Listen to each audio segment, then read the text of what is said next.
यह जो पक्ष अभी खंडन किया है और कहा है कि ये सब कैसे हैं, असंप्रदाय वित्त है, सर्वशास्त्र वित्त होते हुए भी वो उनको मूर्खों के समान उपेक्षा करनी चाहिए। ये जो कहा गया था, ये किस प्रकार के पंडित और स्पष्ट देखो आनंदगिरी में बहुत सुंदर शब्दावली से समझाया।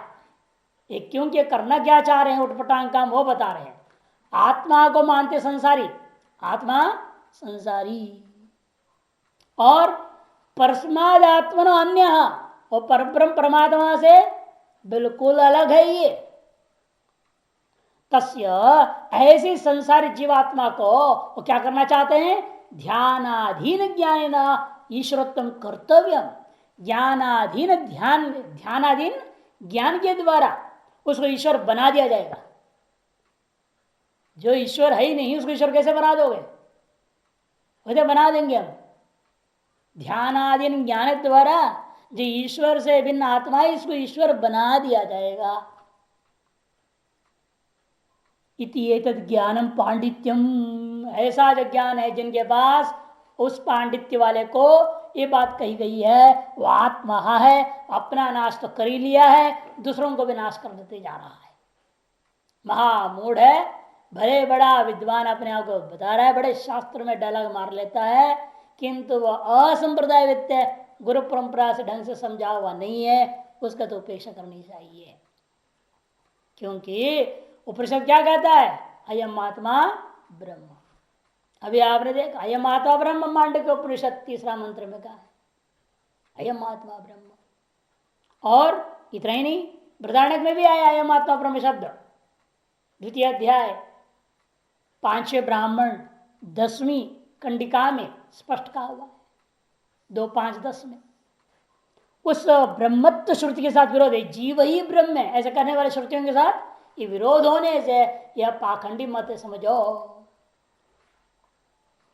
वापस पहली शंका में लौटती, यत्तु उक्तम ईश्वर से क्षेत्रज्ञत्व संसारित्व प्राप्त होती, क्षेत्रज्ञानांच ईश्वरीगत्व संसारणाभावात संसार भाव प्रसंग। ईश्वर का यदि क्षेत्र के साथ एकत्व मान लोगे फिर ईश्वर भी संसारी हो जाएगा, यह आपत्ति दी थी। और दूसरी आपत्ति, यदि सकल क्षेत्रज्ञ ही ईश्वर है, ये सकल क्षेत्रज्ञ ईश्वर के साथ एकीभूत यदि हो जाए फिर तो संसारी रहेगा ही नहीं, तो संसार का अभाव हो जाएगा। इति ये तो दोषो प्रत्युक्तो, ये दोनों दोषों को पूर्वोक्त शास्त्रार्थ से ही खंडन हो गया समझ लो। क्योंकि हमने व्यवस्था दे दिया है, विद्या अविद्या और वैलक्षण्य उपगमात। विद्या काल में कहा गया यह क्षेत्रज्ञ ही ईश्वर है, ईश्वर ही क्षेत्रज्ञ है। अविद्या काल में ईश्वर और क्षेत्रज्ञ भिन्न है, ये मान करके कर्मकांड कर रहा है ना वो। इसे कहते हैं विद्या अविद्या और वैलक्षण्य अपगमात, विद्या और अविद्या में विलक्षणता को हमने स्वीकार करके समझा चुका हूं। इति पूर्व पश्चिम कथम, विलक्षणता कैसा है भाई, वही विलक्षणता को थोड़ा और समझाइए। विद्या और अविद्या में विलक्षणता क्या चीज है? कहते कल्पित संसार के द्वारा कल्पना का अधिष्ठान अद्वैत वस्तु वस्तु तो न संबद्धम, कल्पना का अधिष्ठान जो अद्वैत वस्तु है वह कभी वस्तुतः संबद्ध नहीं होता, यही विशेषता है। अविद्या परिकल्पित दोषेण तद विषय वस्तु पारमार्थिकम न दुष्यति, यही विलक्षणता है। अविद्या और उसके द्वारा परिकल्पित दोष के द्वारा तद विषय वस्तु पारमार्थिकम न दुष्यति, तद विषय मैंने कल्पना आस्पदम अधिष्ठानम, उस अविद्या को भी और तत्परिकल्पित दोष विशिष्ट वस्तुओं को और दोष को भी सबको भी अपने अंदर कल्पना का अधिष्ठान होकर के जो विद्यमान है, आंग्री से तद विषय में कल्पना आस्पदम अधिष्ठान, उस कल्पना का अधिष्ठान वस्तु कौन है? ब्रह्म। उस ब्रह्म के साथ पारमार्थिकम न दुष्यति, वास्तविक जो पारमार्थिक है उस पारमार्थिक वस्तु को किसी भी अविद्या और अविद्या के कार्यभूता दोषों के द्वारा दूषित नहीं किया जा सकता है। न अविद्या ही जब कुछ नहीं कर सकती है तो अविद्या का कार्य क्या कर देगी? वो भी कुछ नहीं कर सकते। तथा च दृष्टांत दर्शित, इस विषय में पहले ही दृष्टांत दे चुका हूं। ऊषर भूमि में आपको दिखाई दिया वह जो मरुमरीचिका का जल है, वह जल ऊषर भूमि को कीचड़ नहीं कर सकता। यह बात हमने पहले ही दृष्टांत दे चुका हूं। मरीचंभसो शरदेशो न पंकीक्रियत इति।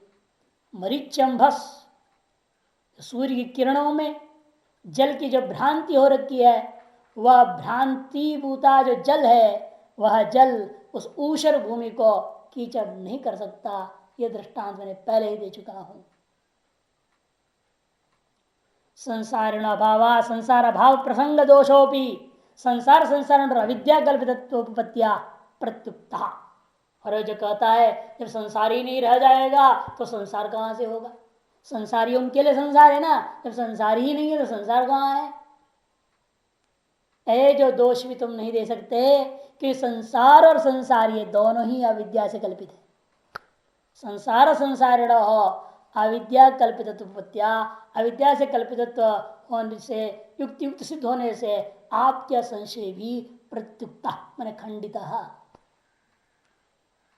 तो पूर्व पक्षी कहेगा महाराज ये नहीं कह सकते हो, अविद्यावत्तम एवं क्षेत्र से संसारित दोष दोष तत्कृतंच दुखित्वादि प्रत्यक्ष उपलब्धते। कहते अविद्यावत्व ही क्षेत्र के अंदर संसारित रूपा दोष है। वह क्षेत्रज्ञ को अविद्यावान मान लिया, अविद्यावत्व है। जैसे ज्ञानाधिकरण आत्मा, जरा अज्ञानाधिकरण भी आत्मा, क्या अज्ञान भी कहाँ रहेगा? आत्मा में ही। तो अज्ञान अधिकरण भी आत्मा हो गया ना। तो न्यायिक आदमी के हिसाब से क्या हो जाएगा? इसे सुखाधिकरण आत्मा है, दुखाधिकरण आत्मा है, सुख दुख कहाँ रहता है? आत्मा में मानते हो लोग। इसे उनके अनुसार क्या हो जाएगा? अविद्यावान आत्मा हो जाएगा।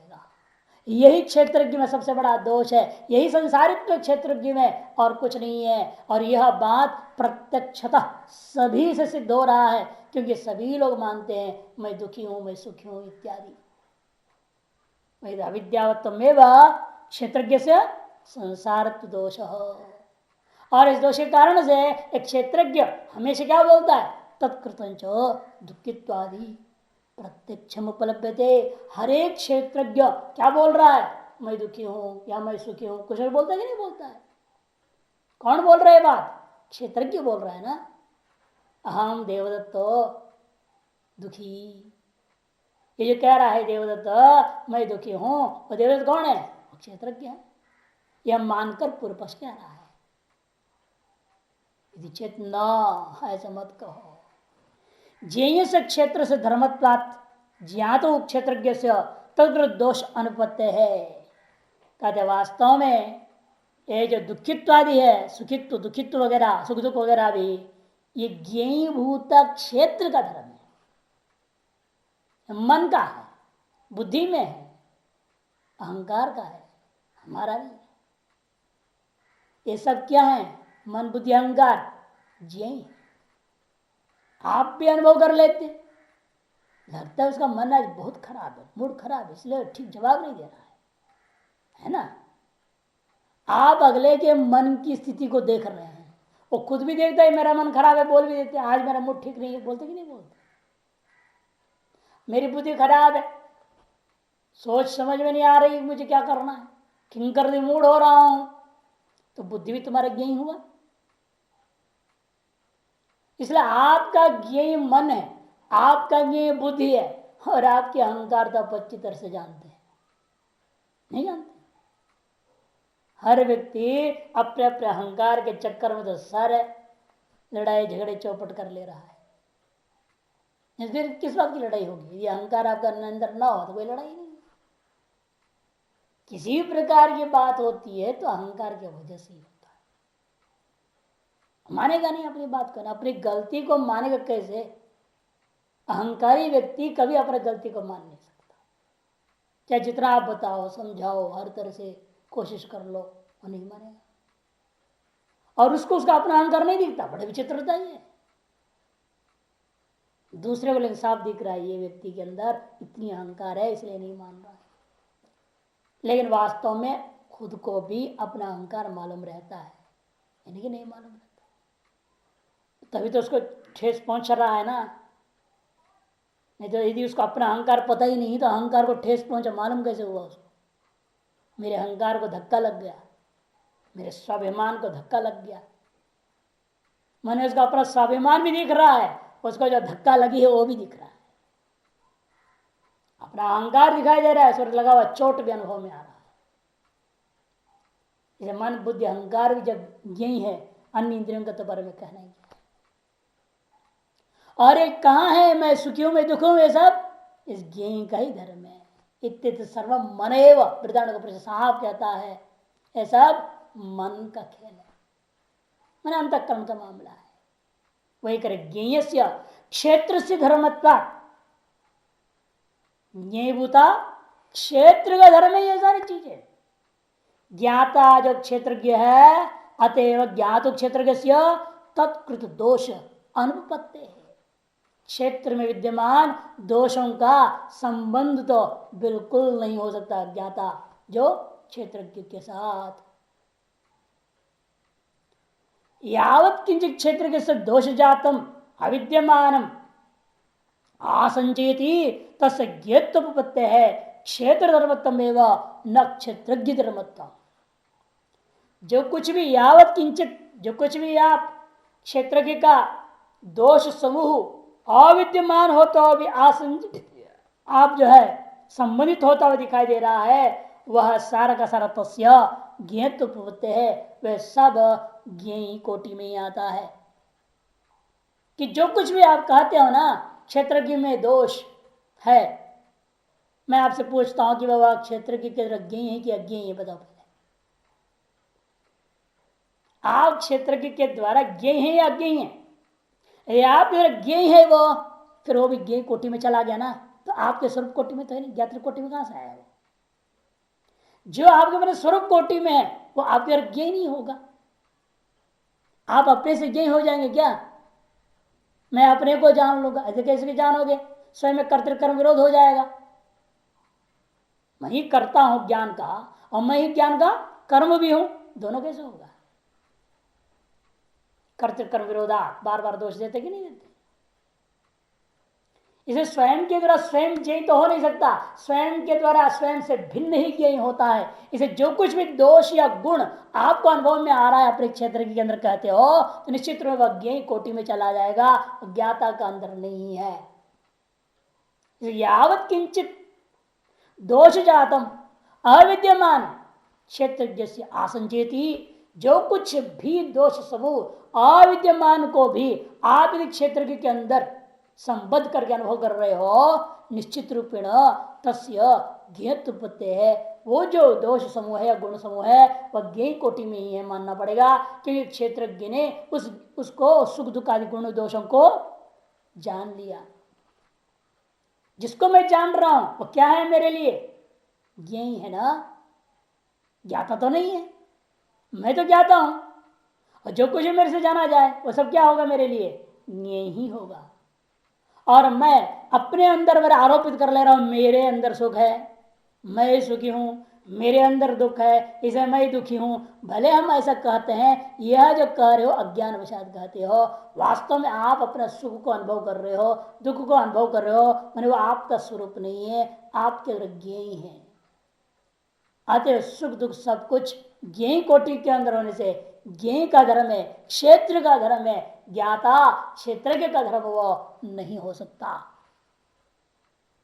ये तो पत्य है क्षेत्र धर्मत्व एवं न क्षेत्रज्ञ धर्मत्व न तेन क्षेत्रज्ञ दुष्यति।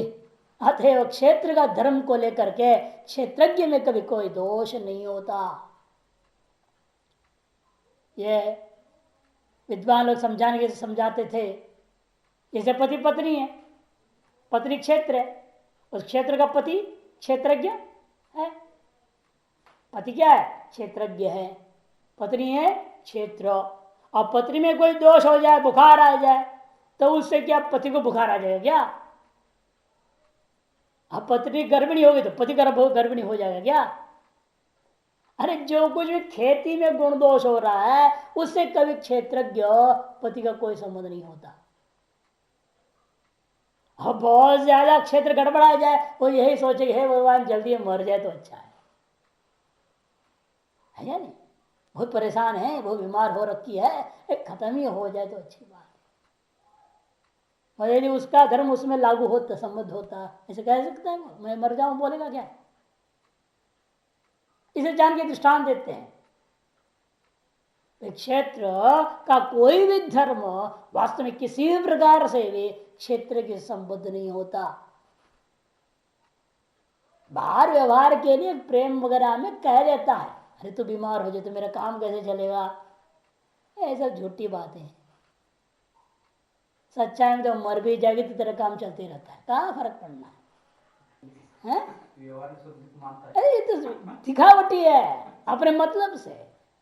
सब अपने आत्मस्तु काम आया सर्वम प्रियम भवती, सर्वस्व काम है सर्वम न भवती प्रियम। अपनी स्वार्थ के लिए सारी अपने सुई बार वो स्वस्थ रहेगी तब न टाइम टू टाइम बना के खिलाई पिलाई, नहीं तो खुद बनाना पड़ेगा, झंझट हो जाएगा, सब काम करने पड़ जाएंगे।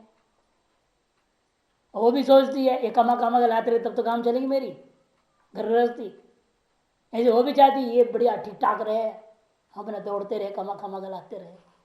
दोनों का अपने अपने स्वार्थ से चाल चलते रहता है, संसार का स्वभाव ऐसा है। इन वास्तव में एक खेती का दोष दूसरे क्षेत्र की में लागू नहीं होता। इसलिए यहां पर भी कह रहे हैं तेना तेना मैंने क्षेत्रगत दोष के द्वारा क्षेत्रज्ञ न दुष्यति, ये न ज्ञात संसर्ग अनुभवते है। क्यों? जे के द्वारा ज्ञाता के साथ किसी भी प्रकार का संबंध हो ही नहीं सकता। गुण दोष तब न आधार होगा जब संयोग संबंध समवाय संबंध आय संबंध स्वरूप संबंध कोई में संबंध हो। जैसे जल में आपने गुलाब को डाल दिया, उस गुलाब का सुगंध स्वाद जल में आ जाता है। क्यों? गुलाब का जल के साथ संयोग संबंध है। घट है मिट्टी से बनाया, सूखा तो काला सा है, उसको भट्टी में डाल दिया वो लाल सा हो गया पक करके। और क्यों हुआ?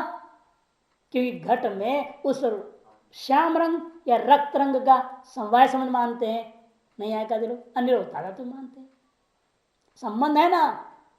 ऐसे संबद्ध वस्तुओं में ही परस्पर कुछ न कुछ गुण दोष की व्यवस्था बनती है। अत्यंत असंबद्ध दो के बीच में कभी नहीं हो सकता, या नहीं। इसलिए कहते हैं रत्न संबंध कौन है? ज्ञेय और ज्ञाता का कोई संबंध नहीं है।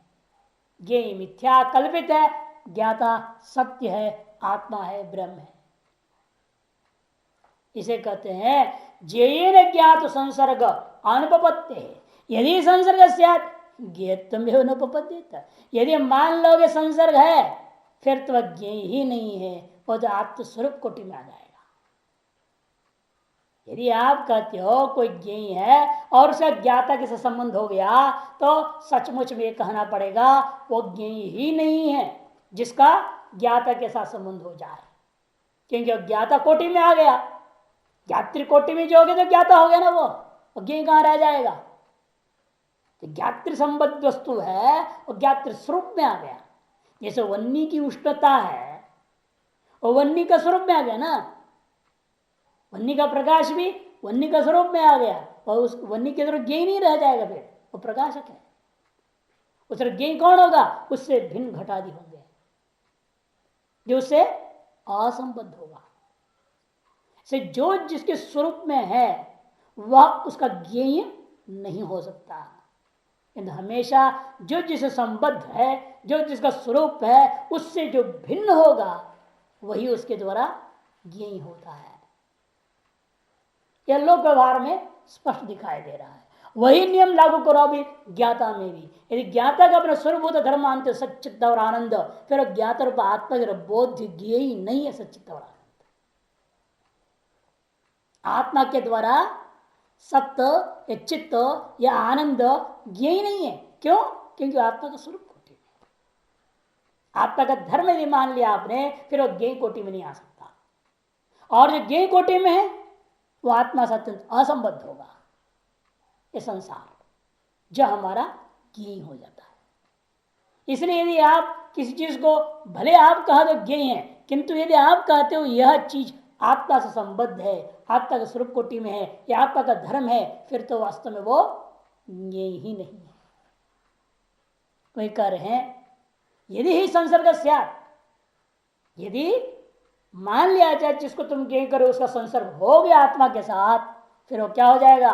वो आत्मा ही हो जाएगा। ज्ञेयत्व में वो नोपपद्येता, उसका ज्ञेयत्व ही नहीं रह जाएगा। लाल देखा न गयो मैं भी हो गई लाल। जो आत्मा के संसार में आएगा वो भी आत्मा ही हो जाएगा। वहां फिर भिन्नत्व न ज्ञेयत्व उसके अंदर नहीं रह सकता है।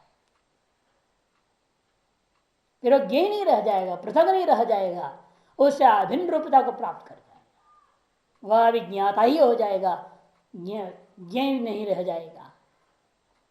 यदि आत्मनो धर्मो अविद्यावत्तम, आप दूसरा पक्ष उठाते हैं। यदि आत्मा का धर्म मान लोगे अविद्यावत्तम दुखित्वादि च कथम वो प्रत्यक्ष उपलब्ध है, फिर बताओ फिर प्रत्यक्ष कैसे अनुभव आ जाएगा? जो अपनी आत्मा का धर्म है वह प्रत्यक्ष इंद्रियों के द्वारा अनुभव में आएगा क्या? तो आपने कैसे कह दिया था पहले, अविद्यावत्व क्षेत्र के अंदर है, वही संसार रूप दोष है, अतएव उसी को लेकर दुखित्वादि प्रत्यक्षानुभव सिद्ध कह दिया था। आप कैसे कह सकते हो प्रत्यक्षानुभव सिद्ध है? यदि आत्मा का धर्म है अविद्यावत्वम दुखित्वम इत्यादि, भो कथम प्रत्यक्ष उपलभ्यते, कथम वह क्षेत्र की धर्म और प्रत्यक्ष कैसे अनुभव हो सकता है, और वह क्षेत्र का धर्म कैसे हो सकता है? क्योंकि जो कुछ भी ज्ञेय है, ज्ञेय सर्वम क्षेत्रम, हमेशा जो कुछ भी ज्ञेय है वह सब कुछ क्या है? खेती है। वो ज्ञातैव क्षेत्रज्ञ अवधारित है, ज्ञाता ही क्षेत्रज्ञ है। ऐसा जब निश्चय कर लिए हैं हम लोग, तब अविद्या दुखित्वादे है क्षेत्रज्ञ विशेषणतम क्षेत्र धर्मत्व तस्य च प्रत्यक्षोपलभ्यतमिति विरुद्धम उच्यते। तब तीनों बात अत्यंत विरुद्ध हो जाएगी। अविद्या दुखित्वादियों को क्षेत्र का विशेषण मानना भी गलत है, क्षेत्र का धर्म मानना भी गलत है, और इनका प्रत्यक्ष उपलब्धि कथन करना भी अत्यंत विरुद्ध हो जाएगा। कि जो प्रत्यक्ष उपलब्ध है इसका मतलब क्या? अज्ञेय है वो। प्रत्यक्ष अनुभव कौन हो रहा है? जिस प्रत्यक्ष उपलब्ध है घट है, पर घट क्या है?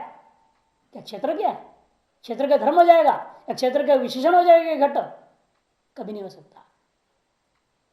जो प्रत्यक्ष आदि उपलब्ध हो रहा है, अनुमान के द्वारा ज्ञेय होता है, किसी भी करण के द्वारा आप जान रहे हैं, तो वो क्या होगा? वो ज्ञेय ही होगा, ज्ञाता नहीं। किंतु उसको जानने वाला वो ज्ञाता है। अतएव कहते हैं ये जो अविद्यावत्व है या दुखित्व है, अविद्या है, ये सब क्या है? ये कभी भी क्षेत्रज्ञ का विशेषण भी नहीं हो सकते, क्षेत्रज्ञ का धर्म भी नहीं हो सकते, और ये कभी भी प्रत्यक्ष उपलब्ध भी नहीं हो पाएंगे यदि वो आत्मा धर्म हो जाएगा तो। यदि विरुद्धम उच्यते अविद्या मात्र अष्टम्बात केवलम, ये सारा खेल जो चल रहा है भ्रांति, ये सब अविद्या मात्र अष्टम्बा, अविद्या मात्र के जो है अधीन होकर के ये सारी बातें कही जा रही है। मात्र पदस्य व्यावर्त्यम मान युक्त युक्ति आख्यम अवष्टम्भांतरमिति वक्तुम केवल पदम। मात्र पद क्यों कहा? अविद्या मात्र अष्टम्भात, ये क्यों कहा है? कहते मात्र पद व्यावृत क्या है? मान और युक्त्याख्यम, अवष्टम्भांतरम, प्रमाण और युक्ति, इनको निराकरण करने के लिए। इति वक्तुम केवल पदम, इसलिए साथ केवल पद भी कहा। मान और युक्ति को व्यावर्तन करने के लिए मात्र पद है, और इससे भिन्न कोई अवष्टम्भ आधार या आश्रय को निराकरण करने के लिए केवल पद आया। यया अविद्या विरुद्धम अपनी निर्वोढ़ शक्य थे, जिस अविद्या के द्वारा विरुद्ध को भी निर्वहन करने की शक्ति है। अविद्या की यह महिमा है, सकल विरोधों को भी वो अपने अंदर सहन कर दिखाती रहती है या नहीं? विद्या की महिमा है, उल्टा पुल्टा सब अपने में दिखाते रहे, माया की महिमा। स्वातंत्र्य अभावात चितो अन्यस्य अविद्यमानत्वेन और तद आश्रितात्। लेकिन समस्या यह है वह स्वतंत्र नहीं है, अविद्या माया। चित्तो अन्य से विद्यमान तो, लेकिन चैतन्य से कोई दूसरा है भी नहीं जो उसका अधिष्ठान हो सके। तस्या विद्या स्वभावतया तद आश्रित व्याघाताद आश्रय जिज्ञासा पृछति अत्र।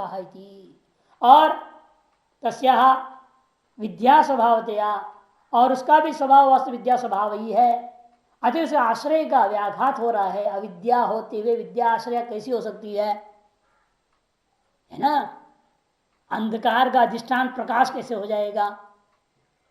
अविद्या का अधिष्ठान विद्या ब्रह्म आत्मा ज्ञान कैसे हो सकता है? कि विद्या को हो, ज्ञान को हो, आत्मा को, ब्रह्म को पर्यावचन ना। और अविद्या कहाँ रहती है? आपने कहा आत्मा में। माने आत्मा क्या है? सत्यमानंद ब्रह्म, ब्रह्म विद्या। अविद्या विद्या में रहती है, ये कैसे हो सकता है? विरोधी हो गया। अंधकार कहाँ है? मैंने प्रकाश में है। अरे अंधकार का अधिष्ठान प्रकाश कैसे हो सकता है? जहां प्रकाश है अंधकार तो गायब हो जाता है। जहां विद्या आई तो अविद्या तो गायब हो जाएगी। तो फिर अविद्या का अधिष्ठान विद्या कैसे हो सकता है? इसी को लेकर पूर्व पक्ष प्रश्न उठा रहा है। अत्र सा विद्या कस्येति, वह विद्या किसके पास है बताओ? सा विद्या कस्य, बहुत ही सुंदर शास्त्रार्थ है यहां। वह विद्या किसके पास है? विद्या में तो हो नहीं सकता, आत्मा में तो हो नहीं सकता। तो यस्य दृश्यते तस्यैव, भाष्यकार जवाब दे दे जिसको दिखाई दे रहा है उसी के पास है। नहीं कहते तुम्हारे पास है, तो पूछ रहा है ना, तुम ही अज्ञानी हो, तुम्हारे पास अज्ञान है। सीधे नहीं कह सकते ना, विद्वान पंडित लोग बैठे शास्त्रार्थ हो रहा है, कैसे कह देंगे आप सब अज्ञानी है, आपके पास अज्ञान है, मैं ये अज्ञानी हूं, ऐसे कैसे कह देंगे? उसी के मुख से कहवाना चाहते हैं कि मेरे पास अविद्या है, वो बोलेगा ना मम अविद्या आगे, लेकिन कैसे कहवाएं? तो इसीलिए कहते हैं जिसको दिखाई दे रहा है ये प्रपंचो भेद वगैरह वगैरह, उसी के पास अविद्या है। कहते कैसे दृश्य थे, किसको दिखाई दे रहा है? अत्र। तो जवाब दे अच्छा अब कैसे कहे तुमको ही दिखाई दे रहा, आपको ही दिखाई दे रहा है, ऐसे कैसे कह दे सीधे? तब कहते अत्र, क्योंकि उल्टा वो भी बोले ना आपको भी तो दिखाई दे रहा है, ऐसा भी कह देगा। यदि आप एक कहते हो तो आपको दिखाई दे रहा है ना, मैं अलग हूं आप अलग हैं, बात हो रही है, किसको दिख रहा है? आपको दिख रहा है। तो आप भी वो भी कह देगा सीधे ही आपको भी तो दिख रहा है, आप मुझसे बोल रहे कि नहीं बोल रहे हैं? मैं आपसे अलग हूं या नहीं हूं? शास्त्र थोड़ा है ना पूर्व पक्ष उत्तर पक्ष, भेद आपको भी तो दिख रहा है, ऐसा उल्टा बोल देगा। अब दोनों में अंतर क्या है? एक को दिख रहा है, आप सिद्धांत पक्षी हैं, ये पूर्व पक्षी हैं, शास्त्रार्थ हो रहा है, इस भेद में सत्यता है। आचार्य शंकर दृष्टिकोण में शंकराचार्य नाम को उपाधि, सामने पंडित दूसरा उपाधि, पूर्व पक्ष उत्तर पक्ष, ये सारी चीजें मिथ्या दृश्य है। इस बात को कैसे समझेगा अगला? मेरे दृष्टि में सर्वम मिथ्या दृश्य है और तुम्हारे दृष्टि में सर्वम सत्य होने से तुम्हारे पास अज्ञान है। मेरे दृष्टि सर्वम मिथ्या होने के नाते मेरे पास अज्ञान नहीं है। ये कैसे समझाया जाए उसको? गुरु तो चढ़े से भी नहीं बोल सकते बात, तब इसी के मुख से कहवाना है। इसलिए भाषा शुरू करते देखो अत्र। इस विषय में मैं बताता हूं। देखो अविद्या कस्य दृश्यते इति प्रश्नो निरर्थक, सीधा बोल देते तुम्हारा प्रश्न का ही कोई अर्थ नहीं वाकई में, उसके कान पकड़ना है घुमा फिरा करके। अब कहते वास्तव में अविद्या कस्य दृश्यते, अविद्या किसको दिखता है, यह प्रश्न ही तुम्हारा गलत है, कोई अर्थ ही नहीं, अर्थहीन प्रश्न तुम्हारा। घबरा जो खत्म, ऐसे कैसे बोल रहे हैं आप? आपने कहा यसे दृश्यते, उस समय मैं कस्य दृश्यते पूछता हूं तो गलत कहां है? आपने कहा ना यसे दृश्यते, उस समय मैंने पूछा प्रश्न कस्य दृश्यते, तो गलत कहां हुआ? ये बताइए किस प्रकार से अनर्थ गई है। तब कहते हैं दृश्यते छेद अविद्या तद्वंतम विपश्यसि, क्योंकि नियम है यदि आपको अविद्या दिखाई दे रही है तो फिर तो तद्वान भी दिखाई दे देगा। जैसे आपको लाल रूप दिखाई दिया, इसका मतलब क्या, लाल रूप वाला वस्तु नहीं दिखाई दिया आपको।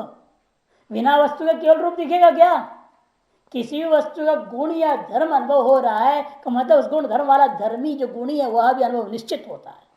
बिना आधारभूता द्रव्य या वस्तु के अनुभूति के उस द्रव्यगत गुण या धर्म का अनुभव केवल कभी किसी को हो नहीं सकता।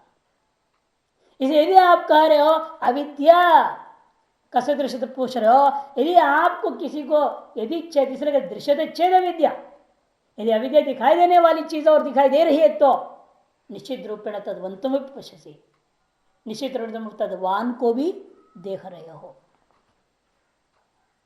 न च तद्वती उपलब्ध माने सा कस्य प्रश्न युक्त। और एक बार यदि अविद्यावान की उपलब्धि हो गई फिर सा कस्य, यह प्रश्न कहां से युक्त होगा? जब आपने अनुभव कर ही लिया अविद्यावान को, अविद्या और अविद्यावान जब दोनों का आपने अनुभव कर लिया, वह उपलब्ध हो गया, फिर यह सा कस्य, अविद्या किसके पास है, यह प्रश्न कैसे उत्पन्न हो जाएगा बताओ? नहीं गोमति उपलब्ध माने गाव कसित प्रश्न अर्थवान भवे। जिस प्रकार से गौ और गौ वाला, गौ का मालिक दोनों मिल गए हैं आपको, गोमति, गौ और गोमति उपलब्ध माने, उपलब्ध होने के बाद कोई प्रश्न पूछेगा गाव कस्य, ये गाय किसके हैं? अरे देख रहे हो ये गाय हैं, इसका ये मालिक है। जब दोनों उपलब्ध हो गया, अनुभव हो गया, फिर कहां से पूछूंगा, ये प्रश्न कहां से उठेगा, ये गाय किसके हैं? जिस प्रकार से गौ और गौ के स्वामी के मिलने के बाद कस्य गाव है प्रश्न उठता नहीं है, उसी प्रकार से अविद्या और अविद्यावान की उपलब्धि हो गई, फिर तो वहां कस्य अविद्या प्रश्न ही नहीं हो सकता। तब पूर्व पक्षी कहेगा ननो विषमो दृष्टांत, क्योंकि वहां आपने जो दृष्टांत पहले जैसे वो है ना, दृष्टांत दोनों ज्ञ दिया, स्थान और पुरुष, और यहाँ जो अध्यास हुई है ज्ञ और ज्ञाता का, तो हमने क्या कहा था वहां दृष्टांत अंश में होता है, अविद्या से अध्यस्तता मात्र वहां सादृश्यता थी, या नहीं? याद है ना, पहले शास्त्र में बता चुके हैं, वही अब यहाँ बोल रहे। इसी प्रकार अभी प्रश्न उठाया उसने, अरे गौ और गौ का मालिक ये दोनों क्या है, मूर्त है, उनका संबंध भी दिख रहा है, हम पूछेंगे कि ये है गाय है, ये मालिक है, इनका आपसी स्पष्ट संबंध दिख रहा है, इसलिए वहां प्रश्न नहीं होता। लेकिन यहाँ अविद्या और अविद्यावान दोनों मूर्त है क्या? अविद्या और अविद्यावान पूर्व क्षेत्रज्ञ दोनों ही मूर्त नहीं है, अरे दोनों कहां से अनुभव में आएगा हमको? दृष्टांत आपने दिया दो मूर्त वस्तुओं के संबंध को लेकर के, इसलिए वहां संबंध संबंधी का प्रश्न नहीं हो सकता है। संबंधी और संबंधी का कस्य गाव क्या है, कस्य गण से संबंधी, और संबंधी कौन है, गाय। ये प्रश्न संबंधी संबंधी का जो प्रश्न है वहां आसान होता नहीं उठता है जहां पर वो संबंधी और संबंधी दोनों मूर्त हो, दोनों का संबंध हमें स्पष्ट प्रतीत हो रहा हो, वहां प्रश्न नहीं होता है। लेकिन यहां ये संबंधी और संबंधी, अविद्या और अविद्यावान, ऐसी दो चीजें हैं जो मूर्त है नहीं, ये प्रत्यक्ष कहां उपलब्ध होगा? जब प्रत्यक्ष उपलब्ध नहीं होगा तो मेरा पूछना गलत नहीं है ना, कस्य अविद्या? तब कहते हैं महाराज फिर तुम पहले क्यों कहा था प्रत्यक्षम उपलब्धते? आपने पहले कहा था ना अविद्यावत्तम क्षेत्र के से, जहां आज पूर्व पृष्ठ का तीसरी पंक्ति क्या कहा था, ननो अविद्यावत्तम क्षेत्र के संसारित दोष तो कृतंच दुखित्वादि प्रत्यक्षम उपलब्धते। तुमने तो कहा था प्रत्यक्ष उपलब्ध होता है, और आप कह रहे प्रत्यक्ष उपलब्ध अमूर्त है, तो वह तो क्या कहते शोक है नहीं पूर्वोत्तर में। यदि प्रत्यक्ष उपलब्धि हो गया बोल रहे हो और फिर कहते हो मूर्त है, दृष्टांत विषम हो रहा है, हमें नहीं दिखाई दे रहा, आते हुए प्रश्न नहीं बनेगा फिर। विषमो दृष्टान्त गवाम तद्वतश्च प्रत्यक्षत्वात् संबंधों में प्रत्यक्ष प्रश्न निरर्थको न तथा विद्या तद्वांश प्रत्यक्ष यथा प्रश्न निरर्थक स्यात्। इस प्रकार से विद्या और तद्वान ये दोनों प्रत्यक्ष होते नहीं है, इसलिए हमारा प्रश्न निरर्थक कैसे हो सकता है? नहीं हो सकता। अप्रत्यक्षेण अविद्यावता अविद्या संबंधे ज्ञाते किम तव स्यात्। तब सिद्धांति कहता है भाई यदि दोनों प्रत्यक्ष नहीं होते हैं फिर ऐसी चीजों को जान के तुम्हारा क्या लाभ होगा बताओ? है जैसे खपुष्प का माला पहना हुआ जो है वंध्या पुत्र मुझे नहीं दिखाई देता, मुझे दिखाओ उनका ये कोई कहे तो उसका प्रश्न ठीक है क्या?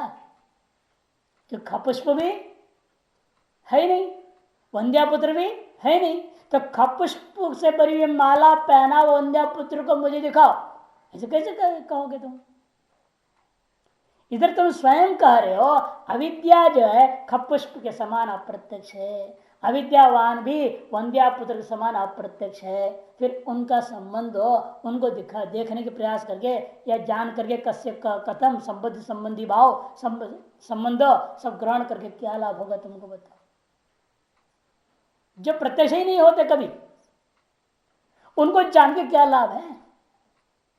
वे कह रहे हैं अप्रत्यक्षेण अविद्यावता अविद्या संबंधे ज्ञाते किम तव स्यात्। अप्रत्यक्ष भूता अविद्यावान पुरुष और अविद्या, इनके संबंध इन सब चीजों को जानने से तुमको क्या लाभ होगा? तो वो कहता है अविद्या अनर्थ हेतुत्वात् परिहर्तव्य स्यात्। इतना हमें लाभ होगा, किसी तरह से हमें मालूम हो जाए ये अविद्या चिड़िया पकड़ में आ जाए एक बार, इसको तुरंत गला घोट के खत्म कर देंगे, है नहीं? क्यों? ये अविद्या ही सकल अनर्थ का कारण है, वो परिहार करने योग्य है। इसे मैं जानना चाह रहा हूं, किसी तरह से मैं पकड़ा दो, अविद्या को पकड़ा दो, पता तो चले है कहां बैठा हुआ। ये पकड़ में आ जाएगी तो फिर इसको पिटाई करेंगे, इसका परिहार कर देंगे। तब कहते हैं नहीं तो इसे भाषण में तो क्या कर रहे हैं? जवाब देखो, यस्य विद्या सताम परिहर्षति। अरे जिसके पास होगी वह ना उसका परिहार करने की सोचेगा। तुम क्यों परेशान हो रहे हो? जब तुमको अविद्या नहीं दिख रही है, अविद्यवान नहीं दिखाई दे रहा है, तुम्हारे पास अगर अविद्या है नहीं तो तुमको क्यों परेशान होने की जरूरत है? जिसके पास है वो मेरे पास आए, हम उसको परिहार बताएंगे। आप क्यों परेशान हो रहे हो? जो किस तरह से घुमा दिया, अब वो कहेगा ननो ममैव विद्या, बोल दिया ननो ममैव विद्या। पकड़ में आ गया वो चोर पूर्व पक्षी। आप बोल दे कि नहीं, स्वीकार कर लिया मेरे पास ही। और फिर प्रश्न तब भी अनुभव हुआ कि नहीं हुआ? कस्य विद्या प्रश्न कहां से रह गया? भी मम अविद्या, जब जानते हो तुमको अविद्या दिख रही है, तुम्हारे अंदर अविद्या है, अज्ञान है, इसे तुम दुखी हो, इसे तुम इसका परिहार करना चाह रहे हो, ये सब कुछ तुम जानते ही हो, फिर कस्य विद्या क्यों प्रश्न पूछा तुमने? निरर्थक हो कि नहीं वो प्रश्न? इसे ननो ममैव विद्या, तो भाषा खट बोलते फिर जाना सी कर रही अविद्या तद्वंतन च आत्मानम। फिर तुमने जान लिया है, अविद्या को भी जानते हो, अविद्या वाले तुम खुद को भी जान रहे हो अपने आप को अविद्यावान करके, तो फिर कैसे प्रश्न उठाया? तब कहता है पूर्व पक्षी, मैं जानता तो हूं, जाना में न तो प्रत्यक्ष है, जानता तो हूं लेकिन मुझे स्पष्ट दिखाई नहीं दे रही ना, कहाँ है बैठी हुई हो अविद्या, प्रत्यक्ष नहीं हो रहा है विद्या का। प्रत्यक्ष हो जाए तब ना उसको काट दे। कहते जाना में, तब देखिए वो पूर्व पक्षी कहता है कि महाराज मैं जानता तो हूं लेकिन प्रत्यक्ष से मुझे वो अविद्या न दिख रही है, लेकिन मुझे लगता है मेरे अंदर जरूर अविद्या है, मेरे पास ही अविद्या, ऐसे लगता है। क्यों? कैसे तुमने जाना तेरे पास अविद्या है? कहते मैं दुखी होता हूं ना, अविद्या का कार्य मेरे अंदर दिख रहा है, मैं कभी सुखी मैं कभी दुखी हूं, इसे मैं मानता हूं मेरे पास अविद्या। अनुमान तू चेत जाना से कथम संबंध ग्रहण, यदि तुम अनुमान के द्वारा जान रहे हो कहते हो, तब भी मैं तुमसे पूछूंगा तुमने व्याप्ति कहां से ग्रहण कर लिया? खुद में व्याप्ति ग्रहण होता है क्या? संबंध बने व्याप्ति, यत्र यत्र दुखित्वादिकम तत्र तत्र अविद्यावत्तम, ये वो आपने जो है कहां पकड़ा? ये संबंध जब व्याप्ति ग्रहण आपने कहां से कर दी? अनुमान के लिए व्याप्ति जरूरी है ना। मुझ में अविद्या है, क्यों मैं दुखी हूं, इसका मतलब यत्र यत्र दुखित्वम तत्र तत्र अविद्यावत्तम, ये तुम व्याप्ति बोलना चाह रहे हो। वो व्याप्ति को आपने कहां ग्रहण किया? मानस में तो होता नहीं व्याप्ति, इसे वास्तव तुम अनुमान से भी नहीं जानते हो। कथम संबंध ग्रहणम नहीं तब ज्ञातुर्ज्ञेय भूत अविद्या तत्काल संबंध ग्रहित तुम शक्य दे, क्योंकि तुम जो ज्ञाता हो तुम्हारे ज्ञेय भूता विद्या के साथ तेरा खुद का जो संबंध आदि का उसी काल में ग्रहण करना संभव ही नहीं है। कौन ग्रहण कर रहा है? क्योंकि आपने क्या कहा, अविद्या को अनुमान से तुमने जाना। यदि अनुमान से जाना तो अविद्या मुझ में है, मैंने खुद को अविद्यावान करके देखा। अविद्या और अविद्यावत्व ये जो संबंध है, अविद्या का खुद में जो संबंध है, उसको जो है ना आपने तत्काल ग्रहण तो कर ही नहीं सकते। क्योंकि जहां भी आपने संबंध ग्रहण करते हो क्या होगा, आपसे अलग है ना। वन्नी और धूम का संबंध आपने ग्रहण किया मानस में, जिन दो के संबंध ग्रहण करते हैं उन दोनों वस्तुओं से संबंध ग्रहण करने वाला भिन्न नहीं होता है। हमेशा व्याप्ति के अवयभूता, व्याप्य और व्यापक इनके संबंध ग्रहण करने वाला तीसरा ही होगा, उन दोनों से अलग होगा, है नहीं। धूम और वन्नी आपसे भिन्न है और आप उन दोनों के बीच में संबंध ग्रहण करें, इतर धूमा तरत्र वन्नी ही। लेकिन यहां संबंधी कौन है? दो, एक तो अविद्या और दूसरा खुद अविद्यावान। इसमें जो व्याप्ति ग्रहण करने संबंध ग्रहण करोगे, इन दोनों से तीसरा ढूंढना पड़ेगा, वही ना संबंध ग्रहण करेगा। अब ये समस्या खड़ी हो जाएगी, तो कौन ग्रहण कर रहा है अविद्या और अविद्यावत्व के संबंध को? खुद ग्रहण नहीं कर सकते उस समय, मैं ही ग्रहण कर लूंगा मेरा अपना संबंध को अविद्या के साथ, ऐसे तो संबंध ग्रहण नहीं हो सकता है। किंतु हमेशा संबंधियों के बीच में विद्यमान संबंध को ग्रहण करने वाला उन दोनों संबंधियों से भिन्न नहीं होता है। और दूसरी बात कहते हैं, भाई देखो, एक तो हो गया नहीं तव ज्ञातु ज्ञेय भूतया अविद्या सह तत्काले संबंध गृहीतुम शक्य है। जो तुम ज्ञाता हो और तेरे अंदर विद्यमान जीवभूता विद्या है, इन दोनों का आपसी संबंध को उसी काल में जब तुम अपनी अविद्या को देख रहे हो विषय रूपेण ज्ञेय रूपेण, ज्ञेयभूता विद्या के साथ तुम ज्ञाता खुद का संबंध खुद के द्वारा तत्काल ग्रहण नहीं हो सकता। अविद्या विषयत्व ज्ञात रूपयुक्तत्वात्, क्योंकि हमेशा अविद्या को विषय रूपेण ज्ञाता उपयोग कर रहा है, समझ रहा है, संबद्ध होने की आप कथन कर रहे हो। न च ज्ञातुर अविद्या संबंध से योग गृहीता, ज्ञाता और अविद्या इन दोनों के संबंध को ग्रहण करने वाला ज्ञानम च अन्य, न कोई दूसरा ज्ञान नाम की चीज भी नहीं है। तद विषय संभवती, जिसका विषय हो जाए, क्योंकि अनवधि अनवस्था अपरिहार्य, ऐसा मानोगे तो अनवस्था हो जाएगी। इस दो वस्तु संबंध भी ज्ञान का विषय होता है। यत्र धूमा तत्रवनी जो संबंध है वह भी ज्ञान है ना, और ज्ञान वाला उन दोनों से अलग है। इसलिए यत्र अविद्या तत्र अविद्यावान क्षेत्रज्ञ, इस तरह संबंध ग्रहण कर रहे खुद में, तो खुद से इन दोनों से अविद्या और ज्ञाता, जिन दोनों ये दोनों क्या है, संबंध, दोनों संबंधी है, इनके संबंध को ग्रहण करने वाला कोई दूसरा ज्ञान मानना पड़ेगा, और वह ज्ञान का कोई ज्ञाता दूसरा होगा आपसे। फिर उस ज्ञाता का भी संबंध उस ज्ञाता विद्या अविद्या के साथ कौन बोलेगा? वो भी ज्ञाता ही है ना आखिरी में, उसके बाद से अविद्या होगी। उस ज्ञाता का खुद के विद्या अविद्या को ग्रहण करने वाला एक और ज्ञान मानना पड़ेगा, उस ज्ञान वाला ज्ञाता को एक और माननी पड़ेगी, ये तो अनवस्था दोष चलेगा। समझ में आई बात? नहीं समझ में आ रहा है? इससे हम ज्ञाता हैं, मेरे पास अविद्या है, मैं और मेरी अविद्या, इनके संबंध को बताने वाला इन दोनों से अलग एक ज्ञान होगा ना। मैं और मेरी अविद्या से अलग एक ज्ञान होगा, जिसे वन्य और धूम से भिन्न ज्ञान है, जिसका नाम व्याप्ति ज्ञान है, जिसमें इन दोनों के संबंध को ग्रहण करने वाला है वो ज्ञान। दो चीजें हैं, धूम एक वन्य, इन दोनों का संबंध ग्रहण करता है, इन दोनों से अलग एक ज्ञान है ना, जिसका नाम आपने क्या रखा है, व्याप्ति ज्ञान। उसी प्रकार से मैं और मेरी विद्या इसके संबंध को ग्रहण करेगा तो वो क्या होगा, कोई दूसरा ज्ञान होगा, और ज्ञान वाला एक दूसरा ज्ञाता होगा, इस विषयभूता संबंधी का भिन्न होगा कि नहीं होगा।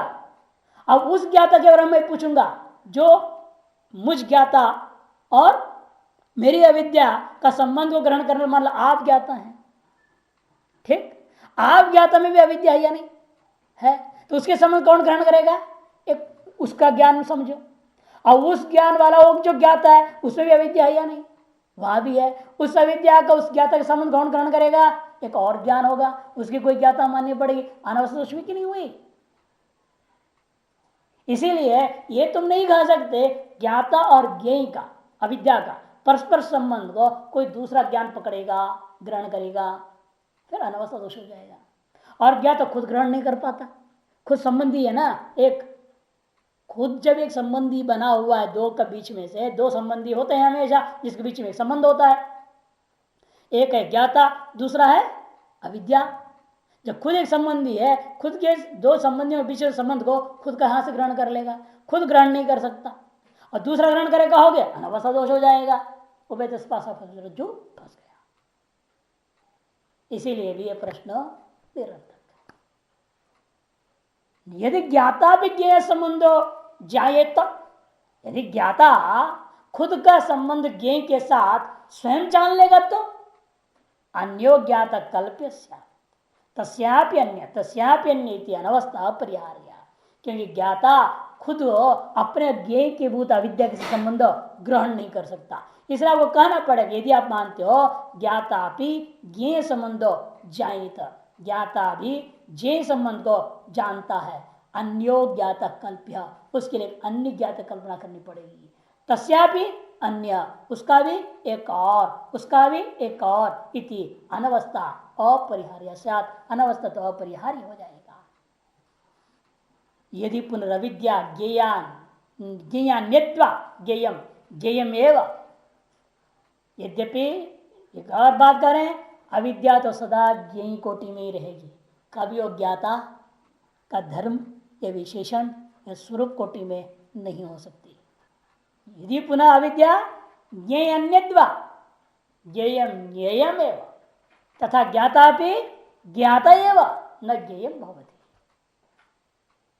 अविद्या को एक दूसरा ज्ञेय मान भी लोगे ना तो भी वह ज्ञेय होने के नाते ज्ञेय ही रहेगी, और ये ज्ञाता हमेशा ज्ञाता ही रहेगा, यह कभी ज्ञेय नहीं हो सकता।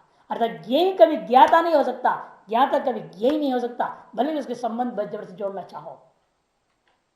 संबंध जोड़ने मात्र से इन संबंधियों का परस्पर न तो धर्म आ सकता है, न विशेषण निश्चय हो सकता है, न स्वरूपगता एक दूसरे के एक हो सकते हैं, कुछ भी नहीं हो सकता। वन्य और धूम का संबंध में कार्य का अनुभव बनता है, अविद्या विद्यमान के संबंध में कोई भाव ही नहीं है, कल्पना नहीं कर सकते, असंबद्ध है वास्तव में। असंबद्ध के बीच संबंध तुम ढूंढ रहे हो, इसे तुम फंस रहे हो, अत्यंत असंबद्ध है, और तुम जबरदस्ती मान ले मम अविद्या कह दिया, ये फंस गया। वो मम अविद्या कह करके पूर्व पक्ष फंस गया, क्योंकि तुम्हारी पास यदि अविद्या है, तुम बता अविद्या का तेरे से क्या संबंध हो सकता है? किस अर्थ तुम कहा मेरी अविद्या है? इसलिए कहते हैं योग हृदय ज्ञान, इसलिए ज्ञेयम एव तथा ज्ञाता भी ज्ञाता ही बना ज्ञेयम भवति यदा च एवं अविद्या दुखित्वाद्य ही न ज्ञातु क्षेत्र के किंचित दुष्यति।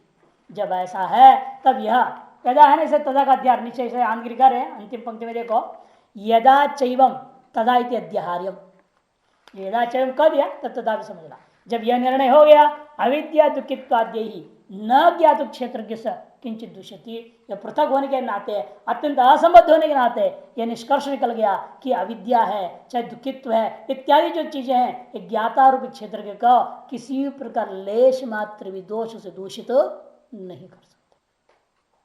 तब एक दूसरा विकल्प उठाएगा, वो अंतिम